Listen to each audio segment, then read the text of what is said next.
विद्वजन, मैं विषयांतर और समयांतर न करते हुए अपनी बात रखना चाहूँगा।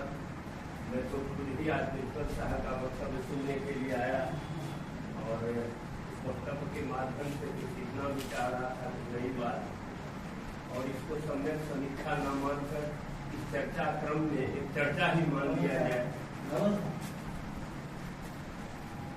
शुरू करते हैं डॉक्टर अखिलेश जायसवाल की कविताएं।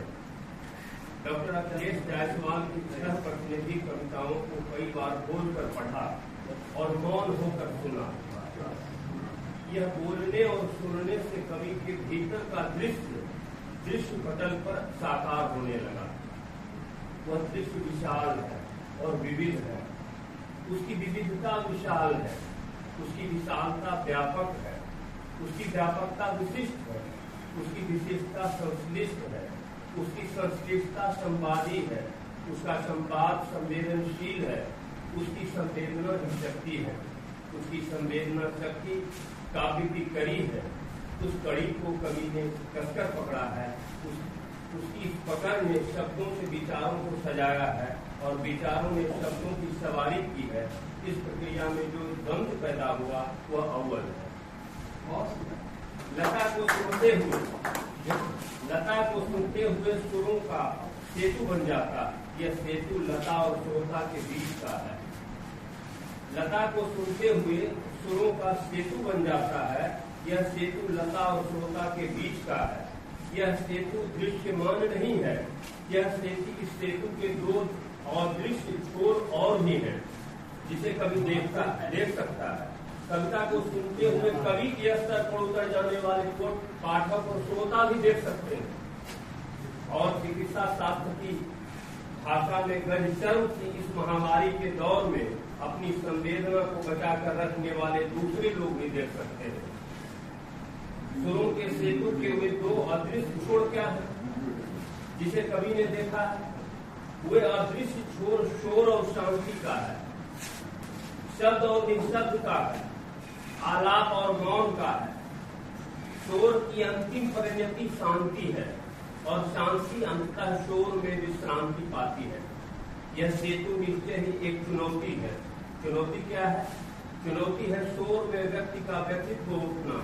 यह व्याधि है क्योंकि बोध के शब्दों में मुक्ति अकेले नहीं मिलती और अंदर का आंदोलन शोर समाज सापेक्ष है तो वह शांति के दूसरे छोर पर ले जाता है। जैसा शोर आदि कवि वाल्मीकि और तथागत के मंत्रान में उठा था। और शांति कैसी? शांति बीज स्वरूपा, बीज निःशब्द है, निर्जीव नहीं, मौन मुर्दा नहीं। निर्जीव और मुर्दा शांति खतरनाक होती है। जन कवि पाठ ने कहा सबसे खतरनाक होता है मुर्दा शांति से भर जाना। यह सही है कि एक किनारे वाला सागर नहीं होता। यह सही है कि एक किनारे वाला सागर नहीं होता।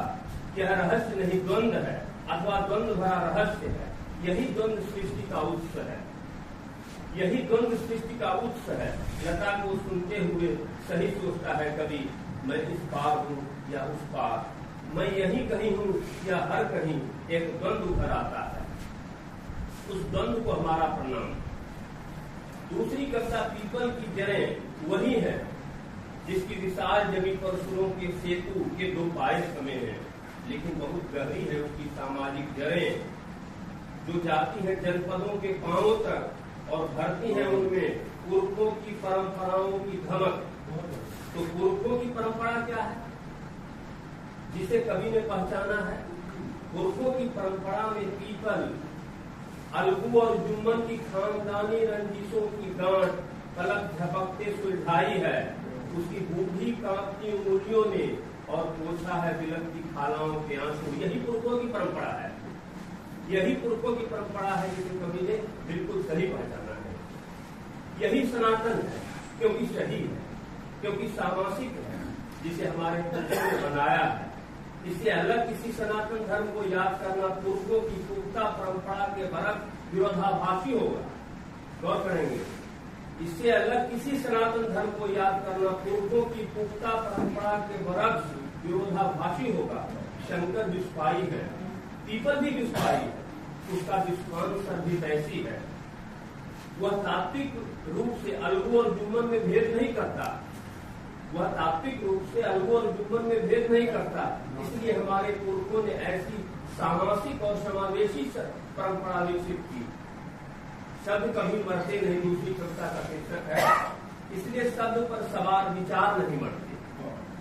बहुत सारे विचार मिलकर एक धारा का निर्माण करते। विचारधारा नहीं मरती और उसके साथ द्वंद्व भी रखते।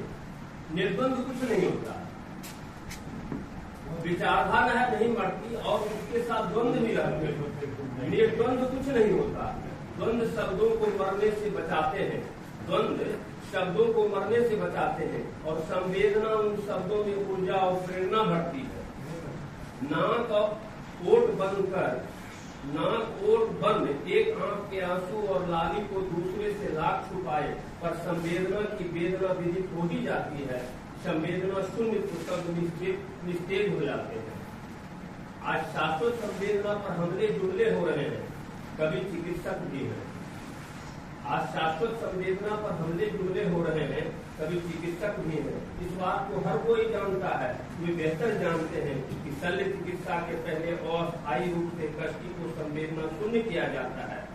यदि कष्टी की शल्य चिकित्सा के उपरांत संवेदना न लौटे तो चिकित्सक के लिए कितनी बड़ी चुनौती और चिंता की बात होती है। चिकित्सक कवि है, कवि चिकित्सक है, चिकित्सक कवि है। वह देख रहा है, चिकित्सक कवि है, वह देख रहा है कि पूरा समाज, सरकार और देश संवेदन शून्य होता जा रहा है। पूरा समाज, सरकार और देश संवेदन शून्य होता जा रहा है। यह कविता के लिए कितने बुरे दिन है। यह कविता के लिए कितने बुरे दिन है। जिसकी सबसे बड़ी संपदा संवेदना है, जो शब्दों में प्रेरणा भरती है। जिन प्रेरक और ऊर्जस्वित शब्दों पर विचार सवारी करते हैं, जिन विचारों में द्वंद्व कौंधते हैं, कवि ने ऐसे संवेदन शून्य समय की काव्यात्मक तस्वीर उकेरी है। कोई अर्थ नहीं दीवार पर लिखी उस इबारत का, लोग जहाँ बेचाव करते हैं और आगे बढ़ जाते हैं। अगली कविता है इनके टूटे तार कहाँ जुड़ते हैं तो गांठ पड़ जाते हैं। रंगन धागा प्रेम का मत तोड़ो चक्का, टूटे पर फिर ना जुड़े गांठ पड़ जाए। टूटे तार कहाँ जुड़ते हैं तो गांठ पड़ जाते हैं। ऐसा इसलिए हो रहा है कि काल ताल समझंकृत तारों में न रहा संवाद। ऐसा इसलिए हो रहा है कि काल ताल समझंकृत तारों में न रहा संवाद। इस कविता के माध्यम से संवेदना, शब्द, विचार और द्वंद्व के समीकरण में संवाद भी जुड़ जाता है। संवेदन शून्य प्राणी के कानों में बोलकर, आंखों के आगे इशारा कर या चिकोटी काट कर उसकी संवेदना को जगाते हैं। यह सब संवाद के बाहरी साधन है। ये सब संवाद के बाहरी साधन है। हम लोग यहाँ संवाद के लिए संयुक्त हुए हैं। वार्तालाप और शास्त्रार्थ भी संवाद है, एकालाप संवाद नहीं है। एकालाप जो आज हो रहा है वो संवाद नहीं है। इसलिए जीवन वीणा के तारों पर स्नेहित संवाद का स्पर्श करें। इसलिए जीवन वीणा के तारों पर स्नेहित संवाद का स्पर्श करें। आप थोपिए नहीं, उसकी प्रतिध्वनि को सुने भी, यही संवाद। आप थोपे नहीं, उसकी प्रतिध्वनि को सुने भी, यही संवाद।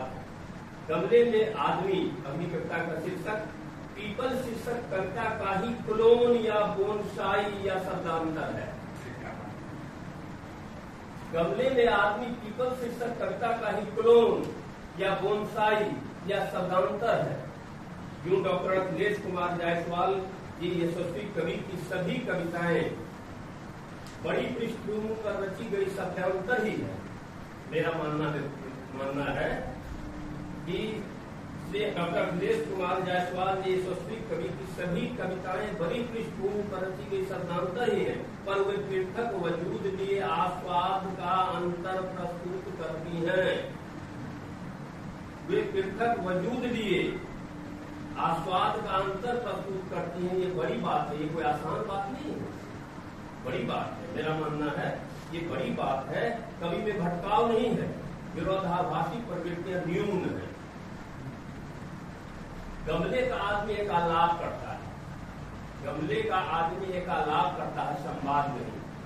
सबकी जड़ें जमीन सीमित है, एक एक ओष तन दूसरे की कौन कहे, जड़ें एक दूसरे से अनजान और परिचित रहती है। एक ये ओष तन दूसरे की कौन कहे, जड़ें एक दूसरे से अनजान और परिचित रहती है। पीपल की गोद में बरगद और बरगद के क्रोड़ में पीपल कहाँ से जमे और फले बढ़े, यहाँ सहअस्तित्व नहीं स्वयं सिद्धि चलती है। कवि का फर्मान देखें। एक सुबह हमने खुद को गमलों में खड़े पाया, एक सुबह हमने खुद को गमलों में खड़े पाया। रूपांतरण और मूल्यों के मरने की प्रक्रिया कुछ ऐसे ही चुपके से होती है। रूपांतरण और मूल्यों के मरने की प्रक्रिया कुछ ऐसे ही चुपके से होती है कि आदमी को आभास तक नहीं होता और अंदर से पूरा का पूरा खाली हो चुका होता है। अंतिम कर्ता संवेदना प्रकृति है और प्रकृति गमलाकृति से इतर है। अंतिम कर्ता संवेदना प्रकृति है और प्रकृति गमलाकृति से इतर है। गमलाकृति है और स्वयं सिद्ध है। प्रकृति सहअस्तित्व है, सहअस्तित्व में संवाद होता है और संवाद में संवेदना सृजित करता है और संवाद संवेदना सृजित करता है। अतएव संवेदना प्रकृति है, इसे प्रकृति का कृति से विरोध नहीं, इस प्रकृति का कृति से विरोध नहीं, कृति का प्रकृति से होर है।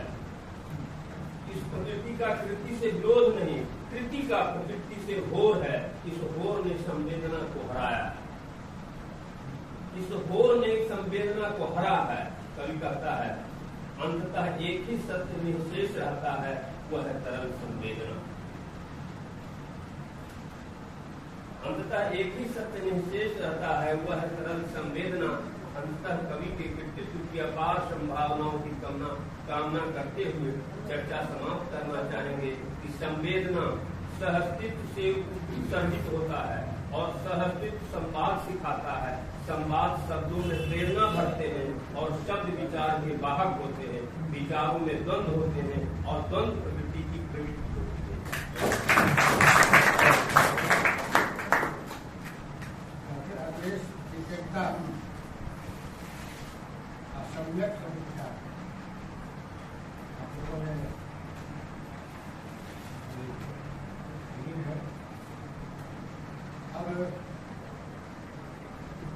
एक ही समीक्षक बचे हुए हैं, डॉक्टर रामदेव पंडित रमन। लेकिन उससे पहले हम लोगों के बीच में गार्जियन के नाम से जाने जाते रहे हैं श्री चित्तरंजन प्रसाद सिंह जी, जिनके आवाज पर यह कार्यक्रम हो रहा है। हम उनसे आग्रह करेंगे वो आपसे वचन के वो सब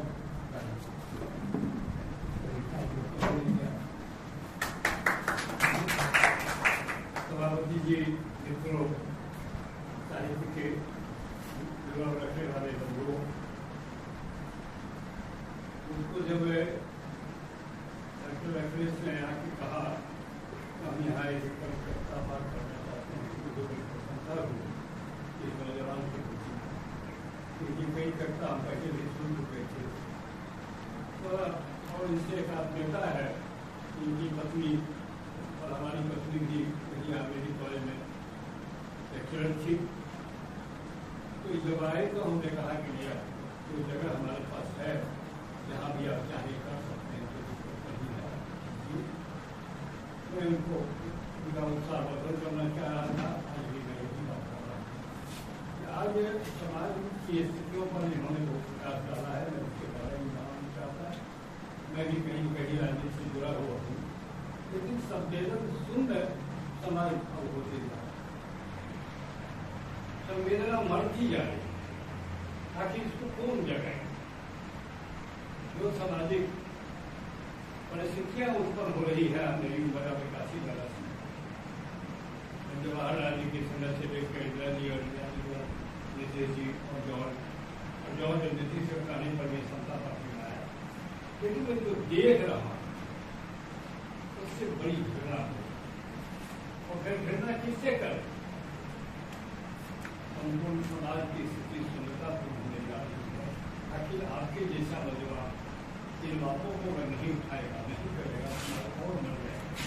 इसलिए आज की तारीख जरूरत है, जब जब राज्य लड़खड़ाता है तो साहित्य उसको पकड़ता है, थामता है। आज फिर जरूरत किसी की है, नेहरू जी जो कहा था और दिनकर नेहरू जी ने कहा था, आज वही स्थिति है जिसके सामने दूसरे मित्रों ऐसा आदमी चाहता है कि समाज को जिंदा रखे।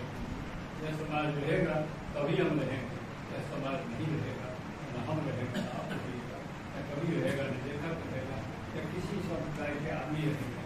इसलिए राष्ट्र हमारा है, हमको संवेदनहीन होने से बचाने के लिए आपके सहकर्मियों की जरूरत है। मैं इन्हीं शब्दों के साथ